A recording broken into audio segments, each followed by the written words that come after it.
one of the gifts of being here is that we do form a sangha, and again, a Pali word for community, a coming together of like-minded friends who are curious about this practice of mindfulness, this practice of meditation, and this investigation of ethics and how they work and how we can nourish our well-being with some understanding, some learning, and most importantly, some direct experience that we gain from our practice. And tonight, what I want to look at are three different threads, if you will, and really they're ways to remember what we know. So even if this is your first night here and you have no idea about maybe some of this language or this concept, what is true is that within every one of us resides some radiance and some sense of knowing the truth and recognizing that which is valuable, that which serves our well-being. So the three threads I want to weave together tonight are self-compassion, the way that we nourish our well-being. Another one is just very lightly touching on a little bit of the neurobiological science that informs this, and that's going to be a really light touch, I promise. And then the third is some of the understandings that those of us who've been practicing for a bit have about the nature of life. And you will recognize these because it is the human experience of living what we experience. So this notion of compassion, of the traditional definition is the quivering of the heart in response to suffering. And oftentimes, particularly in Western cultures, we talk about compassion for others. So the hurricane hits, and maybe you've got friends or relatives in Florida, and you're worried about, how are they doing? What's happening? So there's that heartstring being tugged as we just notice. I care about this person. I want them to be okay. The piece that we sometimes tend to forget, the person we leave out, guess who? This one. We leave out ourselves. We leave out ourselves. So tonight I'm going to focus on self-compassion. And self-compassion is a way to start right here, right at home with this nervous system that may be upended, may be in turmoil, may be, certainly at times we all feel that, and it may be exacerbated with what is happening in our world. So it's a way to, when we look at self-compassion, it's sort of a way to remind ourselves that we're not the first nor the last to experience suffering. And somehow, if we can remember that this is a universal human experience, and it is the nature of this thing called human life, suffering, if we can see that, and we hear those words, but we go, oh, yeah, I know, but I'm going to get over here, right? I'm going to get beyond the suffering. Well, just to notice what your experience with that is.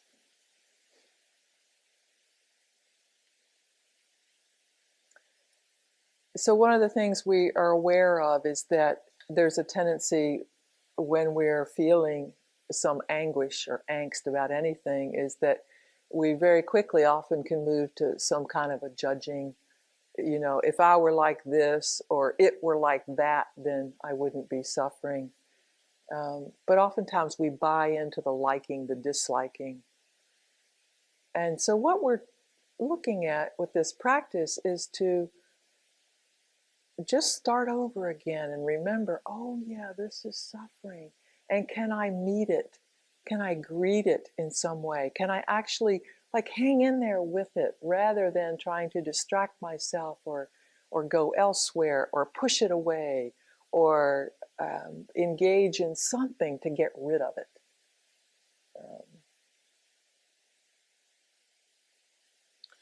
So I brought in a few books tonight because these, in addition to your practice, can provide some some sustenance and some solace. And these are such great titles. Pema Chodron, When Things Fall Apart.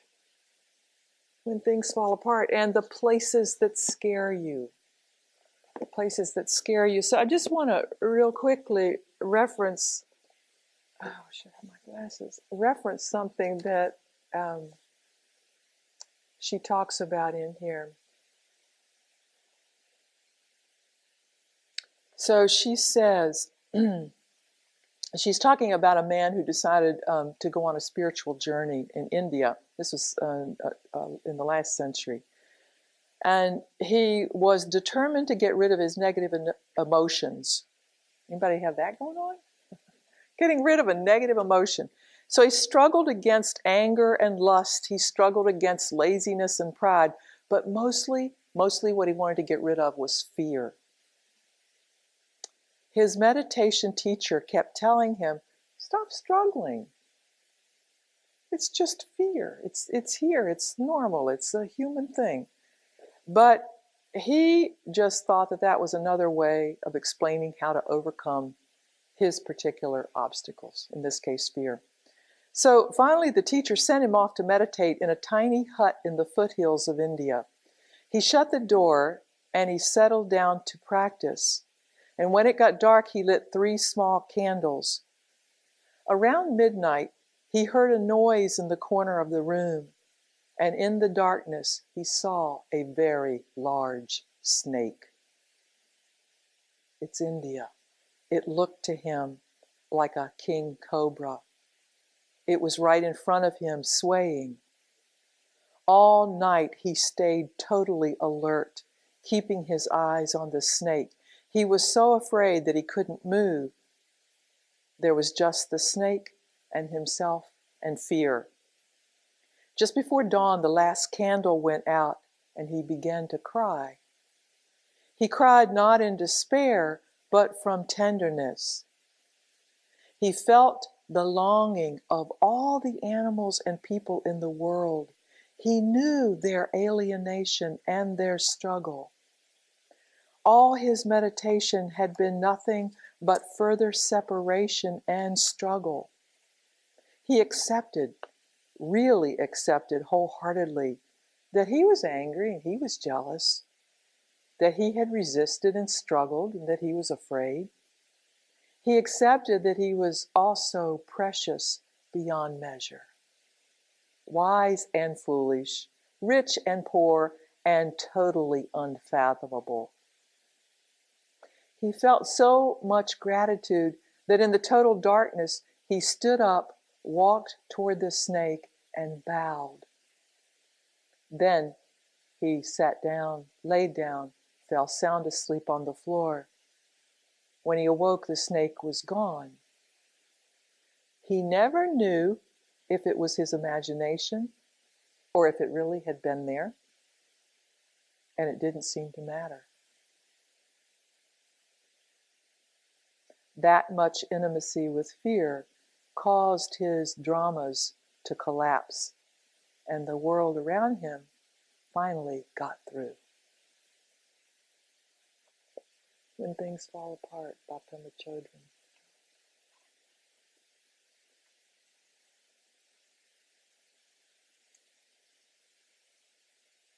So that's a rather dramatic story of someone working with fear. So one of the things we do is we practice with our fear. We get up close to it, we notice it, and we allow it to be there because it's just a human experience of fear. If it flips over into trauma, that's something else. And we can talk at another time perhaps about ways to work with that, a traumatic experience.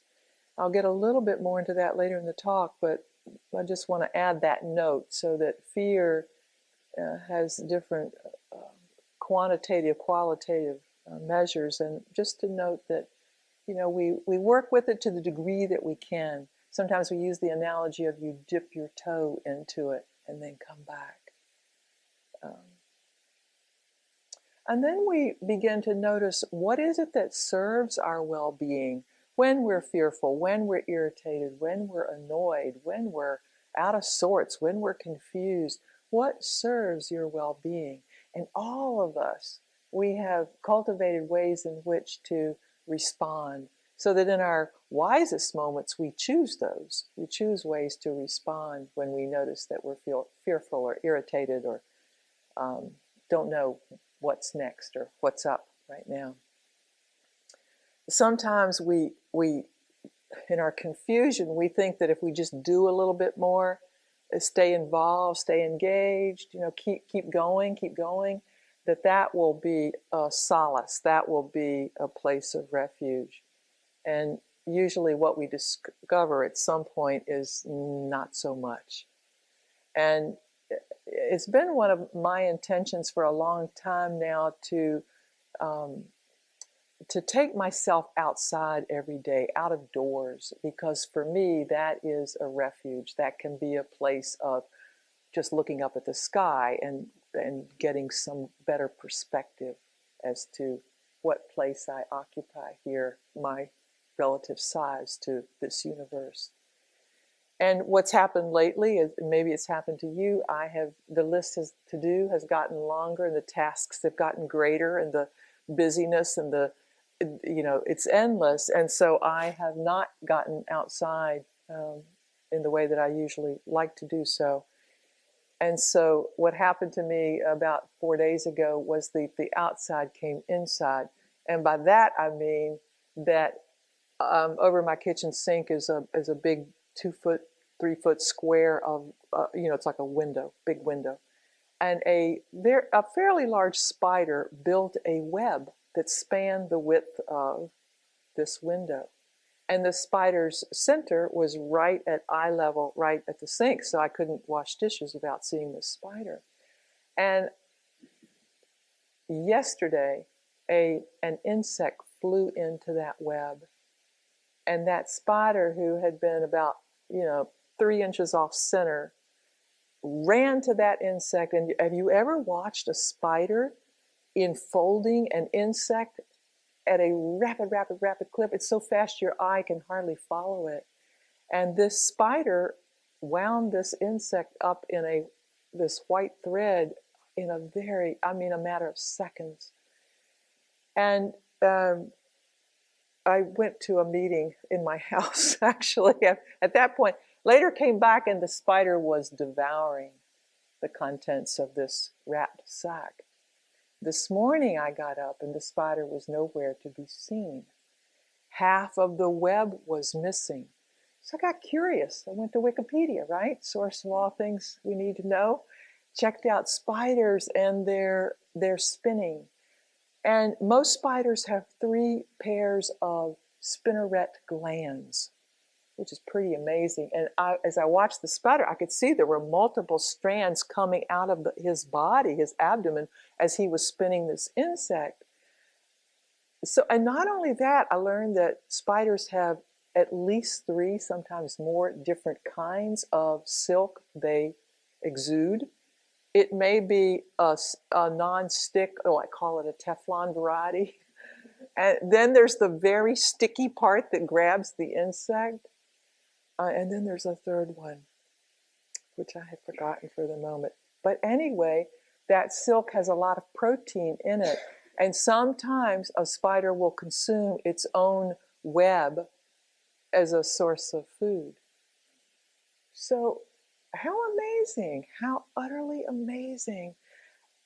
And so I'm telling you this story just as a way to invite you to not forget, don't forget what else is present besides those strong feelings, those experiences that every one of us is having. So one Zen teacher framed it like this. Anytime you can go out and keep all of your visual and auditory senses alive, looking above eye level, hearing behind you as well as in front of you, you're performing meditation in the natural world. You're poised for any stimulus that might come from the sky, wherever. It's as down to earth as you can get, and it is a way that you could use nature as a refuge. So one of the things we talk about when we speak about compassion for ourselves and our suffering is we talk about suffering as being the unsatisfactoriness that we experience in life. And that word can sound a little rational, a little cold when we're really in the throes of our suffering. It feels much hotter, much colder, much icier, quite hot almost. One of the other books that I brought in tonight was a wonderful book that I highly recommend if you're looking for ways to nurture your well-being by cultivating some what we might call positive traits, characteristics that you want to embed in this body. So if you're finding yourself struggling with a lot of angst or negative emotions, that Rick Hansen talks about inner strengths as being stable traits that we can actually cultivate. You know, we're born with our genes, and they lean, you know, you've known people who lean really strongly in the direction of optimism and others who lean the other way. But the good news is that all of us have the capacity for cultivating greater leaning toward the optimistic or the what else is true about ourselves, not just the suffering, the pain. And one of the things he encourages us to do is, this book, by the way, is called Hardwiring Happiness. And happiness not just as some sort of, the way we use it maybe in common everyday language, where we talk about happiness as some ethereal state of being that we're trying to get to, but happiness as a place of calm, of ease, of capacity to be with our experience. And Rick Hansen says that what's most important is to, and this goes back to what I was just referencing, is being able to observe what's painful, just noticing it. Can I touch my toe into the waters of that suffering? Can I allow it to be here? And then one of the things that he talks about greatly is relaxing this body. So that was mentioned in the meditation tonight, that if you know those places that tend to get tight or tense when you're worried, to just really bring a kind, soft attention to those places and let them soften a bit. That is so, it's so important for this neurobiological being to experience a kind of easing. And then once you have allowed yourself to do those two things, to maybe touch into, to whatever degree is possible, the fear or the anxiety, to relax physically the body with it, then you can replace it with something positive. And that's where this book is really, really valuable, because it gives you all kinds of ideas about how you might do that. Multiple ways to do that. Sometimes it's as simple as just remembering the last time you were with someone who really appreciated you in whatever way, smiled at you, said something kind, helped you in some way. That can be really nourishing. And Rick Hansen would go on to say that when you remember such experiences, let it linger. Stay in that place of that memory for longer than you might. Stay for 10 seconds, stay for 20 seconds with that memory, really remembering what it felt like to be watching that sunset, seeing the smile of a child, being with someone who appreciates you.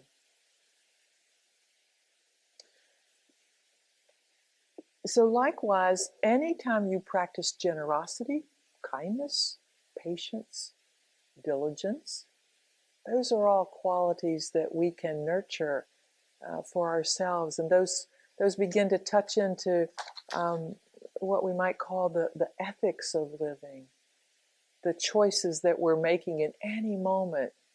Go here, go there, do this, do that. We have the opportunity to make probably more choices than we are sometimes cognizant of.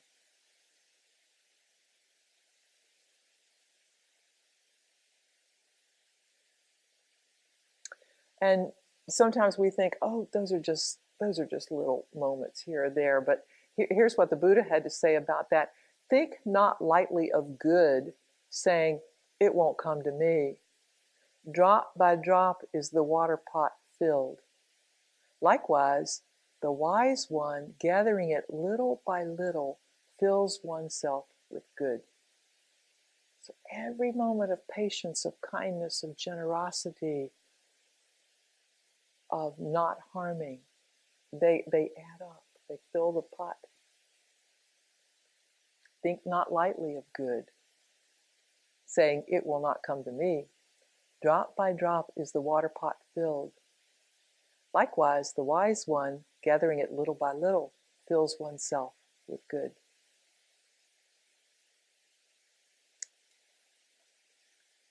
I think one of the other things that we sometimes forget is that we have this opportunity to start again in any moment.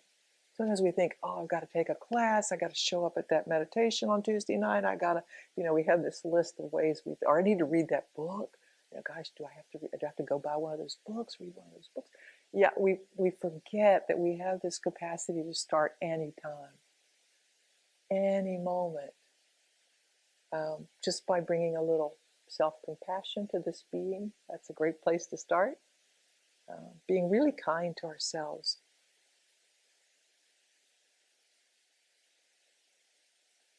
One more quote from the Buddha, because this one is a really good one to remember when we think, okay, well, I can have compassion for him or her or them out there, but no, this one not so much. So the Buddha said, taught, I visited all quarters with my mind, nor found I any dearer than myself. Self is likewise to every other dear who loves herself may never harm another. So that language is a bit contorted. Let me read that one more time. I visited all quarters with my mind, nor found I any dearer than myself. Self is likewise to every other dear who loves herself may never harm another. So we could search the whole world over and find no one more worthy of love than ourselves. Kristen Neff, in her book called Self-Compassion, teaches that the first step with self-compassion is to recognize our suffering is present. It's here. And name it. This is a moment of suffering, confusion, angst. And then once we've recognized it, she suggests that there are 3 ways that you could enter into self-compassion, into a kind of self-soothing self-care. One is we can remind ourselves of the possibility of kindness and care. We can remind ourselves that encountering pain is just part of this shared human experience, that we're not alone, and that we can hold the thoughts or the emotions that go with this in some kind of a mindful awareness. She suggests that we could even adopt some mantras about self-compassion. We might say, this is a moment of suffering. Suffering is a part of life. May I be kind to myself in this moment. May I give myself the compassion I need. So I thought we might just do a self-compassion practice here together. So if you'd like to just make yourselves comfortable in your seat, just find a way to sit that's relaxed, has some ease to it.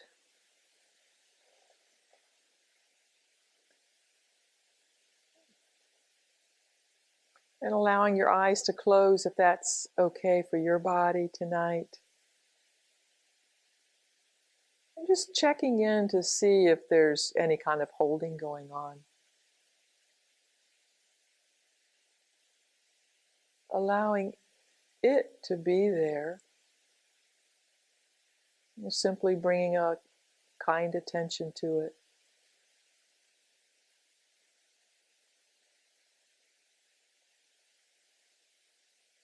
And you might decide for yourself what would be the anchor for your awareness right now. It could be the breath,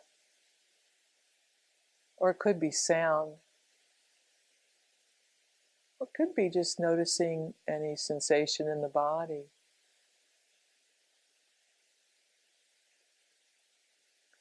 And bringing your attention, your awareness to the heart center. Just reflecting for a moment on some suffering in your own life, not something that's too painful, but just enough so that you can touch into the felt sense of that suffering. So maybe it's a conversation you had with someone that didn't go as planned, or some situation that is niggling at you at work or at home.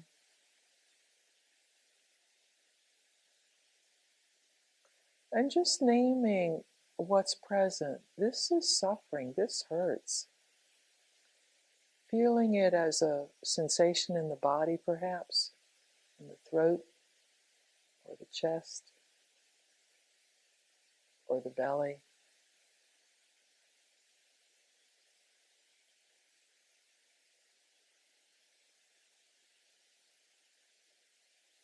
And if possible, meeting this suffering, this sensation with some benevolence, some friendliness. Remembering that right beside this pain or this suffering, that you're not alone, that millions of others are also suffering, co-suffering in this very moment.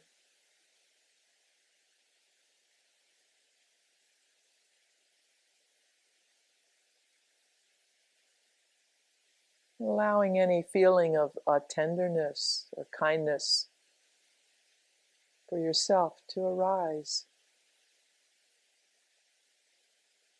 And sometimes it's helpful to offer words of support, however this might work for you. These are a couple of examples. You can think of your own. So, words of support including, my sweetheart, dear friend, poor darling, my beloved.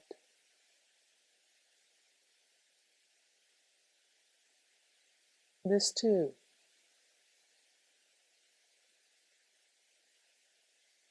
I'm sorry and I love you.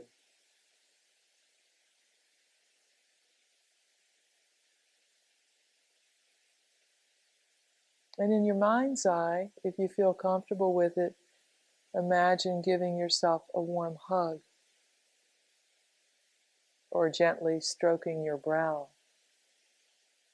or rubbing your shoulder, or gently rocking your body.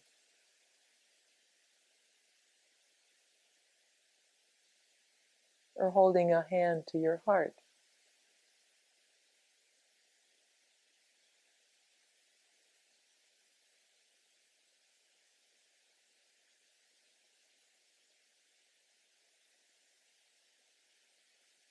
And just resting here as both the comforter and the one in need of comfort.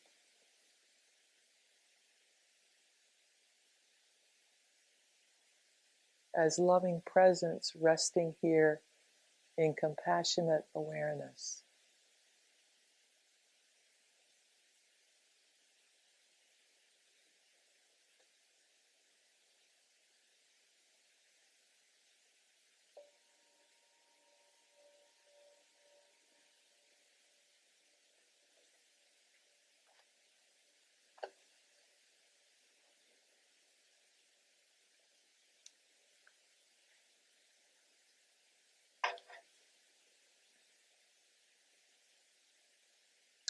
In the year 1079, one monk wrote these words: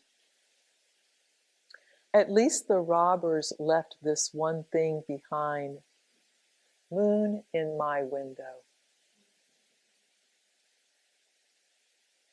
So perhaps you can look out at the last quarter of the moon tomorrow night and reflect upon your own intention for this life. So I want to close tonight with some more words from Pema Chodron. And this is actually a kind of benediction, if you will, or maybe an intention for how we might see things, how we might be with our own suffering. So if you want to close your eyes and just listen to these words. May the roots of suffering diminish. May warfare, violence, neglect, indifference, and addictions also decrease. May the wisdom and compassion of all beings increase now and in the future. May we clearly see all the barriers we put up between ourselves and others to be as insubstantial as our dreams. May we appreciate the great perfection of all phenomena.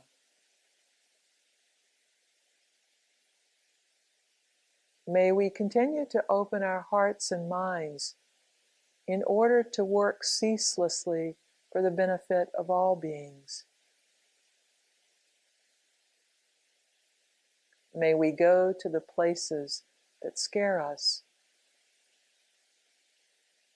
May we lead the life of a warrior with compassion for ourselves, for all beings.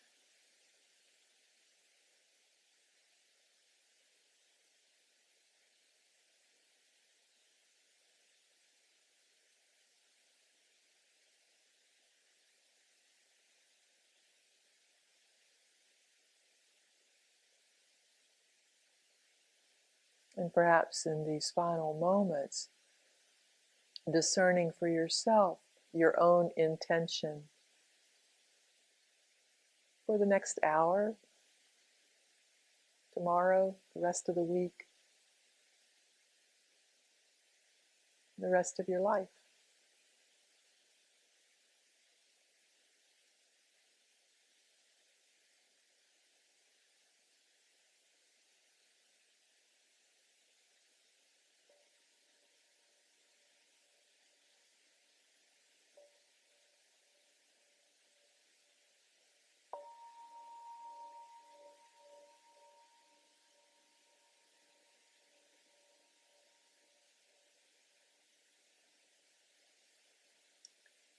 Thank you for coming tonight.